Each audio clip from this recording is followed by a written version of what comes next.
Ah ouais, d'accord, ils ont taillé le rond. Oh, Antonelli! Oh, oh là là, bah ça commence bien. Oh bah alors là. Oh là là, terrible. Oh putain. Oh putain. Je vous mets le replay. Il a fait une Melander! Bernd Melander, c'est terminé! Oh là là là là là là là là, terrible. Terrible, terrible. Ah, c'est dur. Hein.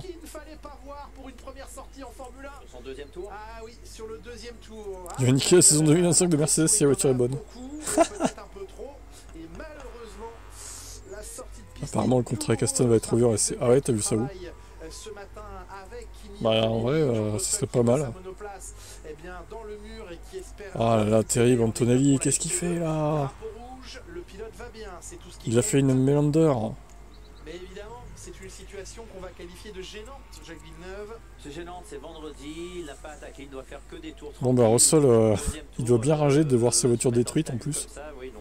Surtout avant l'annonce prévue demain, c'est ce qui ne voulait pas être vu, c'est-à-dire comment est-ce qu'un pilote réagit sous pression. En plus on l'a vu en direct quoi. Clairement, un pilote italien en Italie, ça a fait fiasco. Prendre un rookie dans une demi-heure voiture, c'est risqué, je suis d'accord avec ça. Il est là, regardez. Il a la mâchoire serrée. Et il est blasé, Princesse Russell. Allez, bah, je vais faire comme Colapinto, du coup je vais regarder son palmarès sur Wikipédia. Qu'est-ce qu'il a fait de beau dans sa carrière, Antonelli? Il y a un peu un tableau récapitulatif là. Si. Formule 4 UAE Abu Dhabi Racing by Prema, 3ème en 2021. Ensuite, Formule 4 Europe Centrale, il a fait 2 courses, il finit 9ème du classement. Championnat d'Italie de Formule 4, il a fait 9 courses, il finit 10ème. Championnat des Émirats Arabes Unis de Formule 4, ce qui n'est pas une grosse série, on va pas se mentir. Alors, il a fait 4 courses dans 2 équipes différentes, il finit 8ème du classement. Championnat d'Italie de F4 avec Prema, champion. Alors, 13 victoires, ok. 14 pole position, 15 podiums. Championnat d'Allemagne de F4, avec Prema encore champion. Donc là, ça commence déjà à parler un peu plus. Formule régionale Moyen-Orient, ça c'est une merde encore. Champion. Formule régionale Europe, Prema champion également. Avec 5 victoires à la clé. Et là en F2 pour l'instant, il est 7ème du classement pilote, avec 2 victoires. Moi ce que je remarque, c'est qu'il a quand même fait des séries un peu bas de gamme. Hein. Tous les trucs Moyen-Orient, là, c'est un peu de la merde tout ça. Hein. Bon alors, le championnat d'Italie de F4 et le championnat d'Allemagne de F4, c'est pas de la merde. C'est des trucs bien quand même, respectables. Mais tout ce qui est Moyen-Orient, le niveau est bas hein, quand même. Surtout celle-là, la Formule régionale Moyen-Orient, Mumbai Falcons, what the fuck, série exotique quoi. Bon là, certes, il s'est craché. Maintenant, il a déjà fait des essais sur la Mercedes du passé, des essais privés, il s'était pas planté. Bon là évidemment ça fait tâche, c'est médiatisé, il y a les caméras et tout en plus.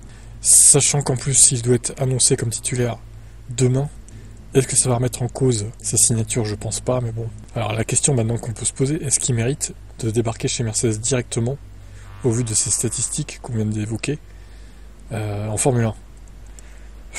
Je serais quand même tenté chez Mercedes de dire non quand même. Il mérite pas trop un baquet Mercedes au vu de ses stats actuelles.